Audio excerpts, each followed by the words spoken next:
Hello, I'm Professor Trent Hergenrader, author of this book, Collaborative Worldbuilding for Writers and Gamers, published by Bloomsbury Academic, and I'm the designer of the Collaborative Worldbuilding card deck. You can find links to the book, the card deck, and the website collaborativeworldbuilding.com in the video description.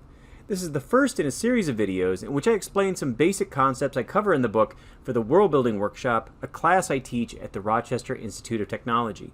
The chapters in the book go into much greater detail than I do in this video series, so if you find the content useful, consider picking up a copy.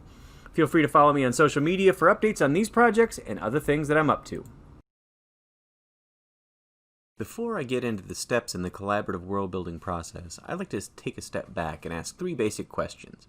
What do we mean when we're talking about a world? What do we mean when we talk about world building? And how is collaborative world building any different?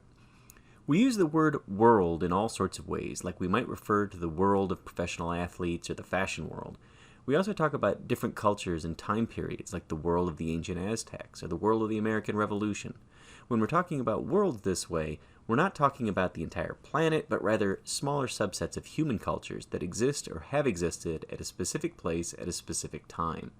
Worlds are then what it feels like to be alive at a certain place in time.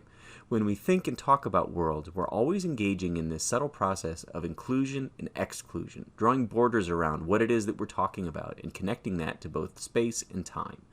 Let's use the world of the American Revolution as an example. It's generally understood that we're talking about a 20-year period from around 1765 to 1785, and we're talking about most of the eastern coast of the present-day United States. If we go much earlier than 1765, the society feels a little different. There are different beliefs and attitudes at play, often referred to as the colonial era. If we go a little further north, south, or west from the 13 original colonies, again, daily life would feel very different with different groups of people, different belief structures, systems of governance, and all other kinds of issues. The world of the American Revolution has geographic and temporal borders that may be a little fuzzy, but we understand that if we cross over those borders, we're now talking about different conditions, and in this sense of the word, we've entered a different world. Another way to think about worlds and their borders deals with things that we would say are generally true about it and that are different elsewhere. For example, we can say the population of revolutionary America was predominantly white, predominantly spoke English, and were predominantly Christian. Again, we don't have to go too far west before the conditions change, and the vast majority are indigenous peoples with their own languages and belief systems. The contrast, the difference between these ideas that are broadly true, help create the border between these two different worlds. It's not a value judgment of what's better or worse, just a recognition that daily life worked differently in each of those worlds. Now, you're probably thinking these are pretty broad generalizations I'm making, and you're absolutely right.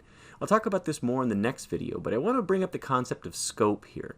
Scope is made up of two factors, breadth and depth. Breadth is the physical extent of the world, its geographic size.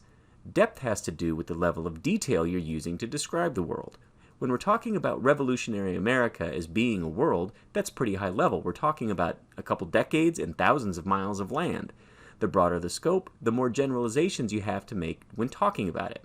I like to think about it like the zoom feature on an online map. The further you pull back, we rely more and more on broader generalizations. For example, we know that the United States is a large, diverse country, but that doesn't stop us from making more general comparisons between Canada to the north and Mexico to the south.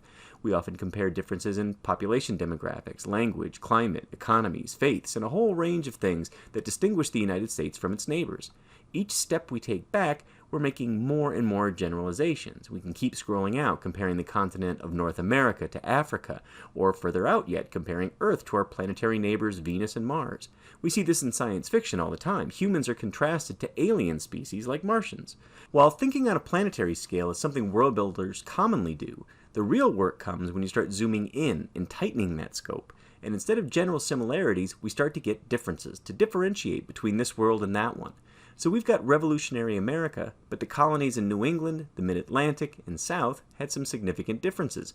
Different climates, different economies, different populations, and even different customs and cultures. Zoom in deeper, not New England, but Massachusetts in particular. Zoom in even further, not the rural west of that colony, but Boston, the urban center. And not a two-decade block of time, but a more specific one. March 1st, 1770, 4 days before the Boston Massacre, a major event that tipped the colonies towards revolution. Using the map metaphor, we're at street level here. We can read the names of stores, we can hear people talking, smell the food they're eating. In order to understand the historical significance of the Boston Massacre, you need to know the history of what led up to that moment and what came next. What were the conditions in Boston at that time that led to this violent confrontation? Why wasn't it the Charleston Massacre? Or is it just chance that it wasn't? Now that, my friends, is world building. World building is the attempt to represent the conditions of a specific place at a specific moment in time. World building works in different ways in different forms of media. So in film, much of the world building is done visually through scenery and wardrobe, but also through character speech, not only what they say, but how they say it. For fiction writers like me, all this work is done through language, picking the most precise words possible to represent the world of the story and how I want readers to see it in their heads. This is what a lot of people don't get, that a literary genius like Toni Morrison is world building in Beloved just as much as Edgar Rice Burroughs does in his pulpy science fiction novels with John Carter of Mars. In both cases, the writers are representing a specific place at a specific time with a firm understanding of what came before in their story and what comes after, and also how their world differs from the world next door. Collaborative world building, then, is building a world with other people. Now, the last sneak peek of something I want to talk about a little bit later in greater detail is perspective, or who gets to describe the world and decide what gets included and what's left out when we're making our generalizations. Jumping back to revolutionary America for the last time here, we can make generalizations about New England, Massachusetts, and Boston and feel like we have a good sense of the daily life in the world and that place in time. What's in the air? What are the points of tension in that society? Perspective, though, pushes this even deeper and is more about how that world would have felt, what it would have been like to live in that world. The catch is that daily life would not have been felt the same way for all people. Women didn't have the same rights as men. Landowners had different interests than laborers. There were loyalists and revolutionaries. We've got Africans and Native Americans along with the European population, Jews among Christians. All these individuals would have viewed the world in a different way, had their own ideas about what was good or bad about it, and how it maybe ought to be instead.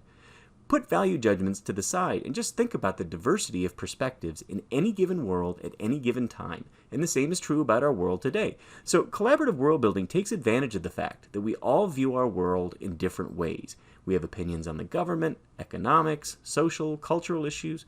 Collaborative world building asks for the participants to bring that to the project, not to find consensus too quickly, but rather chew over all these possibilities, drawing on our own unique imaginations and lived experiences, and sowing those seeds of complexity, of diversity of ideas, of differing perspectives, into that fictional world you're co-creating.